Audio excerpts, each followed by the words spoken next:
Hello, my name is Ovid Reichelt. I'm a student of music production with Full Sail University.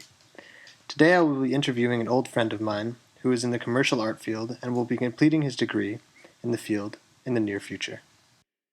Without further ado, I present Denis Barry. Denis, what do you see as the role of visual arts in our mass-mediated world, particularly in your profession? The role of a visual artist in the strictly professional commercial advertising sense is to convince you, the consumer, that you need some sort of product or service using just a billboard or a 2 to 3 minute commercial. However, the role of a visual artist as just a fine artist is whatever the artist chooses it to be. Based on the type of work one does, the content and subject matter, one could argue that being an artist is one of the most selfish and selfless professions a person could choose. Denis, with the new communication and media technologies, imagery is almost instantly available. Do you believe this is having a positive or negative effect on the industry? Technology is always going to change this industry. It all comes down to what side of the fence you sit on.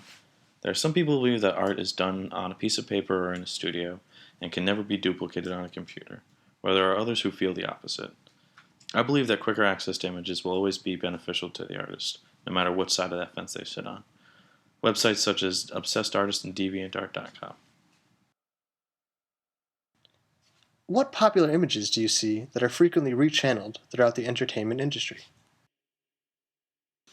Sex, violence, images of wealth, power, and opulence for starters. Man's carnal obsessions have always existed, only time has changed the focal points of the obsessions. Are there particular images this industry has popularized and are created?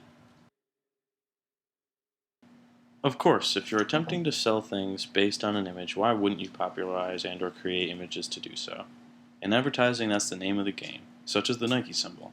The symbol is synonymous with the brand name, so much so that one only needs to see the symbol to recognize what it stands for. This is a two-part question. Who is one of your favorite visual artists?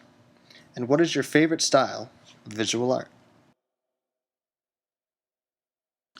Martin Whitfuth, a painter, and Katsuyo Aoki, a porcelain sculptor, are two of my favorite artists. For the second part of your question, art that combines the mundane with the unexpected, and art that people can relate to are two of my favorite aspects of visual art. How has your knowledge of famous artwork influenced your creative process? It depends completely on the individual piece I am going to make. Every single artist references other artists. No one is completely original, and one can use an image common to a famous artist, a company, or to a specific era to conjure a specific feeling, or to make commentary or a statement. These are common themes throughout the work of the street artist Banksy. Denis, I'd like to thank you for taking the time to answer these questions, and I wish you the best in your future art endeavors. No problem. Always happy to discuss art and its many facets.